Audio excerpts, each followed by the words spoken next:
poslanski skupini Zares smo opozorili na nekatere nelogičnosti davčne reforme ministra Bajuka, predvsem na dejstvo, da je z davčno reformo najbolj seveda razbremenil davčno najpremožnejše sloje, da pa konkretni izračuni kažejo, na kar smo opozarjali tudi že prej, da bo dodatno obremenil srednji sloj, ki je v Sloveniji bil najširši, zdaj bo pač počasi izginjal, če bo šlo tako naprej. To lahko utemeljim s tem, da je denimo prag za obdavčitev po najvišji stopnji 41% postavljen zelo nizko na letni ravni, je to višina 13.600 evrov, kar pomeni, da vsi nad 13.600 evri letne neto davčne osnove so obdavčeni enako, ne glede na to, seveda, ali vi zdaj prejmete nekaj 10 milijonov evrov ali pa ste recimo tam 20-30 tisoč evrov na leto.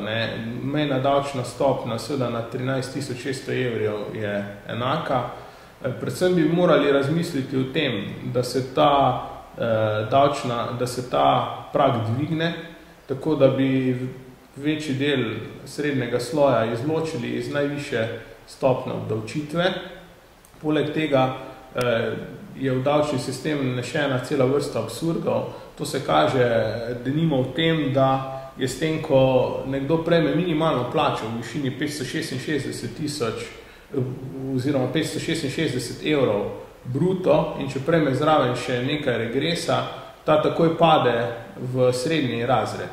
To pa pomeni, da je seveda v bistvu njegov neto dohodek manjši, predvsem zato, ker imamo davčne olajšave postavljene tako stopničasto, da imate recimo do višine 6.800 evrov, 2.000 evrov olajšave, med 6.800 in 9.000 evri pa dodatnih 1.000 evrov. In če imate sedaj denimo 6.900 evrov dohodka, ste lahko v položaju, da je vaš neto dohodek manjši, kot pa je bil prej, ko ste ga imeli 6.700 evrov. To je cela vrsta nesmislov, ki jih je ministru Bajuku uspelo vnesti v zakonodajo in menimo, da bi moral to odpraviti. Sedaj največji nesmisel, ki si zasluži nominacijo za Nobelovo nagrado, pa je to, kako je uspel pripisati subvencije vsem tistim, ki jih nikoli niso prejeli. Namreč, okoli 62 tisoč kmetov v Sloveniji prejme subvencije, ki jim pravimo neto plačila za pač njihovo kmetijsko dejavnost, ki jo pač upravljajo. Pri čemer je zavezancev za katastrski dohodek pa 350 tisoč. Po novi spremembi zakona o dohodnini je sedaj sistem takšen, da se izračuna celoten znesek vseh subvencij, ki jih država izplača in se razporedijo na vse zavezance, pri čemer so različni podatki. Po nekaterih podatkih je teh 220 tisoč, po nekaterih podatkih celo več, ampak tisto, kar je največji paradoks, nekomu, ki ne prejme niti enega evra subvencije, država pripiše povprečno izplačano subvencijo in od nje obračuna davek. To je nesmisel. Po drugi strani pa nekdo, ki prejme zelo veliko subvencije, mu država pripiše samo povprečno subvencijo. In denimo zdaj, če poiščemo kakšen konkreten primer, ki jih je veliko, denimo smo v poslanski skupini Zares izračunali, denimo, če imate vi nekoga, ki ima velikost kmetijskega gospodarstva 50 hektarov, za katero dobi subvencije v višini 314 evrov na hektar, potem prejme letno 15.700 evrov subvencij. In od tega bi moral plačati seveda tudi davek. Po novem pa mu država pripiše povprečno subvencijo v višini 160 evrov na hektar in mu pripiše subvencijo samo 8.000 evrov, čeprav mu je dejansko izplačala 15.700 evrov. Torej, to razliko 7.700 evrov, ki mu jo je izplačala, mu je pa ne pripiše kot njegovo davčno obveznost, pa razporedi na vse ostale zavezance, ki imajo nek katastrski dohodek, ki imajo kakšno zaplato zemlje, čeprav nikoli niso dobili niti enega samega evra izplačene subvencije. Državni sekretar Šircelj temu pravi, da se obračuna davek na potencialni dohodek. Menimo, da si za ta njegov inventivni izum zasluži nominacijo za Nobelovo nagrado. Namreč, Slovenci bomo edino ljudstvo, ki bo plačevalo davke tudi na potencialni dohodek, se pravi na tisti dohodek, ki ga nikoli nismo prejeli.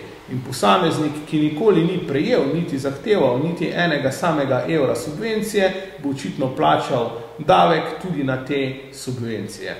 Pa bi se dali urisati recimo povprečnega državljana Republike Slovenije, ki je glede davčne olajšav najbolj, recimo, ki je boljši, ki je najbolj profitiral po domače povedano v primerjavi s prejšnjo davčno zakonodajo. Ja, to so ti, ki jim predsednik vlade pravi tajkuni, tem, ki je on napovedal vojno, jih je pa hkrati minister za finance najbolj davčno razbremenil, tako da najmanj gre za nekonsistentnost v vladni politiki. Tako da sedaj si lahko želimo vsi preostali državljani, da predsednik vlade tudi nam napove vojno, kajti potem nas bo minister za finance gospod Bajuk gotovo davčno razbremenil. Tako pa je najbolj obremenil srednji sloj in najbolj so oškodovane, paradoksalno, najbolj mlade družine. Recimo, če imate dva starša, ki sta še denimo brez otrok in prejemata nek malo nadpovprečni dohodek, denimo v višini 1,5-kratnika povprečne plače, ta sta lahko lani seveda uporabljala še olajšavo za stanovanjski kredit, ker sta denimo brez premoženja, sta si morala kupiti stanovanje in sta to olajšavo lahko uveljavljala, letos več tega ne morete in boste doplačala precej več davka kot lani. Očitno seveda v tej državi ni pomembno, koliko premoženja imaš, ampak samo koliko neto na leto zaslužiš. Talci tega so pa seveda mlade družine, ki si premoženje šele ustvarjajo. In glede na to, da je prag 13.600 evrov za najvišji davčni razred postavljen tako nizko, so seveda mladi v položaju, ko si bodo zelo težko kadarkoli ustvarili kakršnokoli premoženje v nepremičninah, še posebej v teh visokih cenah nepremičnin. Okay. Najlepše, prosim.